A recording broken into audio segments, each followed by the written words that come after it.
Assalamualaikum dan salam sejahtera anak-anak murid cikgu. Selamat tahun baru, tahun 2021. Selamat kembali ke sekolah. Okey, tahun ini kamu menduduki tingkatan 3 lah. Jadi cikgu masih ajar kamu lagi untuk pendidikan seni visual. Jadi sebelum kita mula belajar, cikgu mau memperkenalkan dulu topik-topik untuk tahun ini. Okey, isi kandungan kita bermula dari bidang sejarah dan apresiasi seni visual. Tajuk yang pertama iaitu pakaian tradisional dan perhiasan diri. Bidang yang kedua iaitu bidang seni halus, bermula dari tajuk 2 iaitu seni lukisan, tajuk 3 seni catatan dan tajuk 4 seni arca. Dan bidang yang ketiga iaitu bidang reka bentuk, bermula dari tajuk 5 reka bentuk landscape, tajuk 6 reka bentuk hiasan dalaman dan tajuk 7 reka bentuk industri. Seterusnya bidang yang keempat, bidang seni graf, bermula dari tajuk 8 seni tekad, tajuk 9 seni anyaman. Kemudian bidang yang terakhir, bidang komunikasi visual, bermula dari tajuk 10 seni reka grafik, tipografi dan tajuk yang terakhir, tajuk 11 iaitu seni foto, kamera dan peranti pengimejan. Jadi untuk minggu yang pertama, cikgu akan ajar bidang sejarah dan apresiasi seni visual. Tajuk 1, pakaian tradisional dan perhiasan diri. Okey, kita boleh gerak ke muka surat ini. Okey. Okey, untuk bab 1, pakaian tradisional dan perhiasan diri, cikgu akan tunjukkan objektif. Objektif pembelajaran kita selepas mempelajari tajuk ini, murid boleh menjelaskan jenis pakaian tradisional dan perhiasan diri. Jadi kamu boleh jelaskan ini pakaian apa, ini kaum apa punya pakaian, dan ini perhiasan apa. Itu kamu dapat jelaskan nanti selepas kita sudah habis pembelajaran. Okey, yang kedua, memperihalkan pengkaji pakaian tradisional dan perhiasan diri. Yang ketiga, membanding beza jenis pakaian tradisional dan motif pada perhiasan diri. Keempat, menjana hasil persembahan portfolio pakaian tradisional dan perhiasan diri. Dan yang terakhir, mempamerkan karya dan menjelaskan pengalaman sendiri dengan menumpukan pada aspek media dan teknik berpandukan bahasa seni visual. Jadi di sini ini semua ni kita akan capai pada akhir pembelajaran kita. Okey, kita gerak ke sebelah sini. Pakaian. Apa itu pakaian? Apa ini pakaian? Kalau kita selalu fikir pakaian ini adalah ni kain yang menutup kita punya tubuh badan. Jadi kalau kita tengok dari bahasa seni, pakaian ini merupakan sebahagian daripada budaya benda yang menampilkan aspek kepelbagaian potongan dan gaya. Pakaian bukan sahaja berfungsi sebagai bahan yang menutup tubuh badan, bahkan mempunyai nilai estetik yang secara simboliknya terkandung falsafah dan makna. Jadi pakaian ini dia ada nilai estetik yang di sebaliknya ada maknanya. Dalam aspek sosial, pakaian dapat mencerminkan status individu yang menggayakannya. Jadi kalau kita tengok pakaian wanita dan pakaian lelaki berbeza. Pakaian orang dewasa dan pakaian kanak-kanak juga berbeza. Pakaian orang kaya dan pakaian orang miskin juga berbeza, betul kan? Okey. Kita gerak seterusnya. Masyarakat di Malaysia terdiri daripada berbilang kaum dan etnik. Setiap kaum pula memiliki identiti budaya yang berbeza. Pakaian tradisional dan perhiasan diri merupakan satu daripada aspek yang dapat menyerlahkan perbezaan identiti budaya. Jadi setiap pakaian, setiap perhiasan diri itu mencerminkan identiti budaya masing-masing. Kaum Melayu, Cina, India, serta etnik Iban dan Kadazan merupakan rumpun terbesar di Malaysia. Terbesar di Malaysia. Kalau kita yang terbesar di Sabah, etniknya etnik Kadazan lah. Kalau di Sarawak, etnik Iban. Kalau di Semenanjung sana, Melayu, Cina, dan India. Okey, pemakaian bagi kaum dan etnik ini digayakan pada hari perayaan, majlis perkahwinan atau acara tertentu yang mencerminkan ketinggian budaya dan tata susila pemakai. Jadi biasanya pakaian-pakaian tradisional, pakaian kaum, pakaian etnik, dan perhiasan-perhiasan ini biasa kita guna pada majlis-majlis pentinglah, acara-acara tertentu. Okey, kalau kamu nampak di sini ada berapa ladies-ladies? Ada 5 orang wanita yang setiap seorang ini memakai pakaian kaum dan etnik masing-masing. Ini etnik Iban, kaum Cina, Melayu, India dan etnik Kadazan. Jadi setiap satu ini mencerminkan identiti masing-masing. Okey, seterusnya kita gerak ke persepsi seni, definisi pakaian. Apa itu pakaian? Okey, istilah pakaian mempunyai makna yang begitu luas takrifannya. Pakaian dalam aspek tersiratnya mencerminkan adab dan perilaku masyarakat pemiliknya.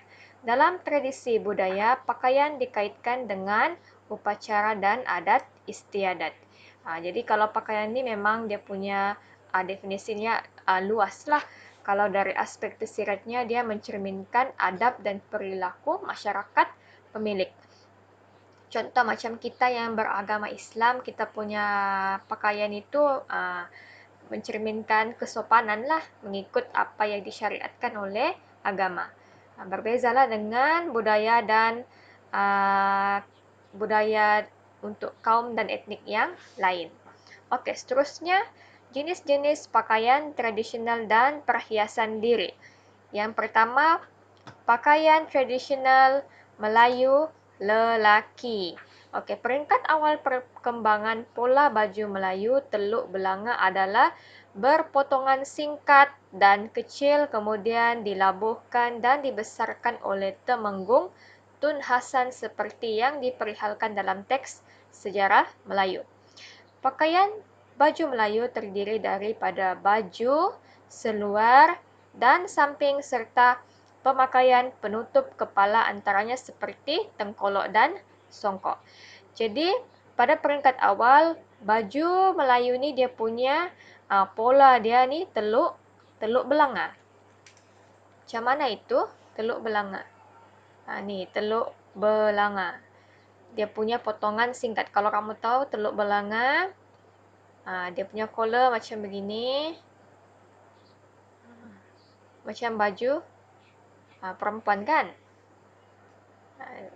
Ini dipanggil teluk belanga lah. Contoh yang macam begini. Sini ni. Jadi yang dulu-dulu macam begitulah. Okey, seterusnya yang pertama di sini adalah baju sikap. Baju sikap berleher cekak musang dengan pemakaian satu butang. Di sini ada satu butang. Di atas ini bahagian collar dia. Kemudian ada anak baju di bahagian dalam dipadankan dengan baju sikap berpotongan lurus dengan berbelahan di hadapan. Ini yang dia pakai di luar ini adalah baju sikap lah. Dia berbelah. Berbelah kemudian ada baju dalam. Lepas tu pakai samping, cucuk keris di pinggang, di kaki pakai capal. Kemudian di kepala pakai tengkolok. Ini dipanggil baju sikap. Yang kedua adalah baju Melayu cekak musang. Ini adalah baju Melayu cekak musang. Ini masih lagi kita nampak sekarang kan orang masih pakai lagi. Kecuali kalau sekarang ni tidaklah sudah memakai samping-samping kan. Kalau ni baju Melayu yang sebetulnya, baju Melayu cekak musang ada 5 butang sejajar. Di mana butang dia tuh? Di sini. Di sini ada butang. Oke, kalau tidak nampak kan? Nah, di sini ada butang. Kemudian ada samping, diikat di tepi, ada keris, hiasan disisip di hadapan. Di sini ada keris. Di sini ada keris, dia pakai samping. Kemudian dia punya leher cekak musang. Cekak musang macam mana? Yang ada collar itulah. Kemudian di atas kepala pakai tengkolok. Ini dipanggil baju Melayu cekak musang. Baju yang ketiga yaitu baju Melayu teluk belanga. Teluk belanga dengan cekak musang berbezalah. Teluk belanga ni sebab dia punya leher dia tu macam baju kurung perempuan kan. Kalau cekak musang dia ada collar. Okey, baju Melayu teluk belanga dengan pemakaian satu butang sebagai pelengkap gaya. Di sini di atas ada satu butang. Kemudian pemakaian kain atau samping di bahagian luar turut dikenali sebagai kain dagang luar. Ni di atas kepala pakai songkok, kemudian di kaki pakai capal. Jadi ini adalah bezanya untuk baju sikap, baju Melayu cekak musang dan baju Melayu teluk belanga. Okey, kita gerak ke sebelah. Ini beginilah rupanya capal tu. Macam mana capal ini masih ada lagi kan? Macam trend zaman sekarang mungkin dia ubah sudahlah. Jadi lazimnya capal disarung sebagai alas kaki bagi melengkapkan cara berpakaian. Semua orang sekarang sudah pun pakai selipar, mesti ada kasut sudah. Mesti ada alas kaki. Dari dulu lagi memang sudah ada alas kaki lah. Cuma dia punya bentuk dia saja berbeza. Oke, yang seterusnya, tengkolok digubah daripada sebidang kain persegi yang dilipat, disusun, dibentuk dan diolah dengan pelbagai gaya. Ini salah satu gaya lah macam apa ini orang-orang kahwin punya style. Ini dipanggil tengkolok lah. Ya, ini macam biasa kita tahu ini adalah keris. Selain digunakan sebagai senjata, keris turut berperanan dalam upacara adat istiadat di istana sehingga dalam kalangan rakyat biasa. Masih lagi pakailah kalau kita sekarang pun mungkin untuk sebagai perhiasan saja.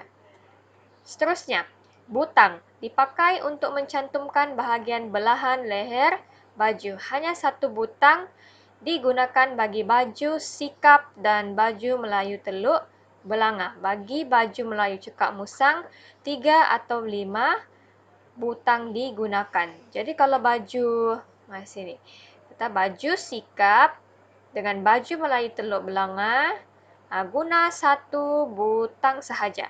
Tapi kalau baju Melayu cekak musang guna 3 hingga 5 butang. Ini adalah beza dia lah. Dan seterusnya samping. Samping yang dipakai di bahagian luar baju dipanggil dagang luar, manakala yang dipakai di dalam baju dipanggil dagang dalam. Ini. Kalau dipakai di luar dipanggil dagang luar. Kalau dipakai di dalam baju dipanggil dagang dalam. Macam mana itu? Kan kalau kita maksudnya kalau di luar macam begini, dagang luar lah. Kalau baju tu samping tu di dalam, baju tu di luar, tutup tu samping, itu dipanggil dagang dalam. Seterusnya pakaian tradisional Melayu wanita. Okey, baju yang pertama adalah baju kurung teluk belanga. Macam cikgu sudah jelaskan tadi, teluk belanga tu yang inilah yang dalam bulatan sini kalau kamu nampak dia punya leher begini. Dia punya leher macam begini kan. Ini dipanggil teluk belanga lah. Ini dipanggil teluk belanga. Kemudian ada satu butang di atas. Jadi baju kurung teluk belanga dengan pemakaian satu butang atau kerongsang di leher baju.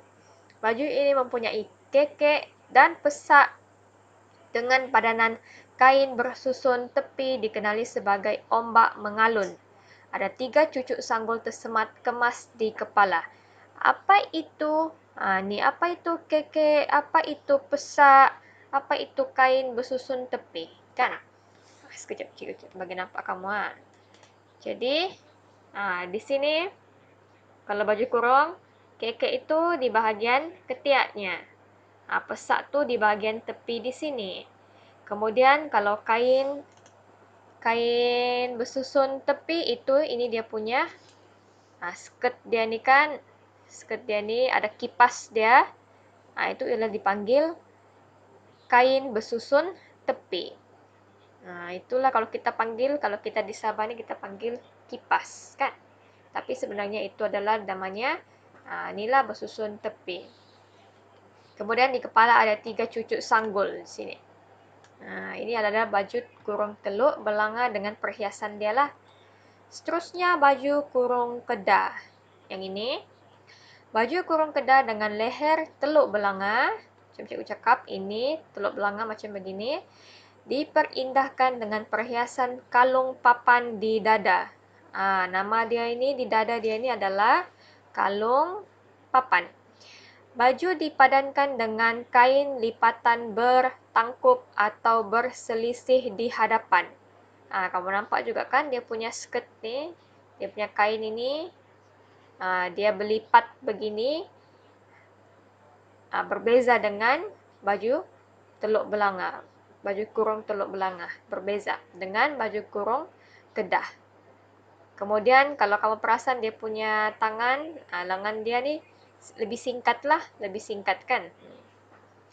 Seterusnya baju yang ketiga, baju kebaya. Ini kita memang sudah biasalah baju kebaya ni kan. Baju kebaya berbelah di bahagian hadapan. Sini bahagian dada dia berbelah. Dikemaskan dengan pemakaian kerongsang ibu dan anak 3 sejajar. Ini nanti kita tengok di sebelah ni. Dia punya aksesori. Kemudian, wanita tampil anggun diserikan dengan perhiasan cucuk sanggul di kepala. Di kepala pun ada cucuk sanggul lah. Kalau baju kebaya ni memang dia nampak lebih menonjol kan, lebih cantik. Seterusnya baju kurung cekak musang. Cekak musang dengan teluk belanga berbeza. Kalau kamu dengar tadi cikgu sudah jelaskan pasal baju Melayu lelaki tu, kalau yang cekak musang, dia ada collar. Dia ada collar lah. Ada pemakaian 3 butang di dada. Pemakaian diperindahkan dengan sanggul lintang sebagai perhiasan di kepala. Di kepala dia ni, tengok perhiasan dia ni. Ini dipanggil sanggul lintang. Kemudian baju riau pahang. Baju riau pahang berleher cekak musang dengan potongan pesak gantung. Pemakaiannya diperindahkan dengan perhiasan dokoh, di dada ini dipanggil dokoh, sanggul lintang dan gendik sebagai penyeri wajah pemakainya. Ini di atas kepala dia ni dengan di dahi dia ni. Ini perhiasan dia lah. Okey, kita gerak ke sebelah untuk bahagian perhiasan. Perhiasan diri masyarakat Melayu. Ini adalah gendik. Pertama ini adalah gendik. Perhiasan yang dipakai pada bahagian dahi yang turut dikenali sebagai pemanis dahi. Ini tadi dipakai dengan baju apa? Ni, dipakai dengan baju riau pahang. Sanggul lintang. Sanggul lintang berbunga getar yang diubah suai lebih ringkas. Kemudian ini pending. Ini adalah kepala tali pinggang bagi golongan lelaki atau wanita yang digayakan dengan sarung atau samping. Ini dokoh. Dokoh. Yang ini pula kalung papan. Kalung papan. Dokoh dan kalung papan merupakan perhiasan diri yang dikalungkan di dada sebagai pelengkap gaya. Tadi kita nampak kan pada pakaian wanita di sebelah ni. Di sini ada kalung papan. Yang ini dokoh. Kan? Nampak kan? Seterusnya, cucuk sanggul. Cucuk sanggul dipakai satu set lengkap terdiri daripada 3, 5 atau 7 sebagai perhiasan di kepala. Boleh juga pakai 1, boleh pakai 3, 5 ataupun 7. Bergantunglah. dia tengok macam mana kita mau pakailah. Seterusnya, kerongsang berantai. Kerongsang 3 sejajar dengan ikatan rantai. Ini adalah kerongsang berantai lah. Ini cincin macam biasa. Sebentuk cincin diikat dengan batu permata atau cincin belarotan yang begitu halus ukirannya. Kalau cincin belarotan tu yang tidak ada permata di sinilah, dia bulat saja tu. Kalau ini yang cincin dengan batu permata. Kemudian, gelang kaki. Mempunyai bentuk hampir sama dengan gelang tangan dan dipakai di kedua-dua belah kaki. Ini subang. Subang dipakai di cuping telinga dengan penahan berupa skru, berpalang sengka atau hanya dicangkuk di belakang telinga. Apa beza subang dengan anting-anting? Kalau subang ni dia macam panjang begini kan. Kemudian ada panjang di sini, di belakang dia ada dia punya penahan dia tu. Kan? Kemudian di sini kamu punya telinga. Di sini telinga. Contoh macam begitulah. Ini subang. Yang ini anting-anting. Kalau anting-anting, dia berjurai tergantung di cuping telinga. Ini adalah kerongsang ibu dan anak. Kerongsang ibu dan anak. Ini dia punya ibu. Kemudian ada anak dia. Gelang tangan terdiri daripada terdapat berbagai jenis gelang tangan, antaranya gelang belarotan, gelang pintal dan rantai tangan. Gelang ni kamu tahulah, kalau yang di pasaran sekarang pun ada banyak jenis kan. Ada yang belarotan. Kalau yang selalu tengok mak dia pergi beli emas tu, nampaklah tu kan rantai tangan dia macam mana. Okey, yang seterusnya, tali pinggang. Tali pinggang berfungsi sebagai pengikat bagi kemasan kain sarung.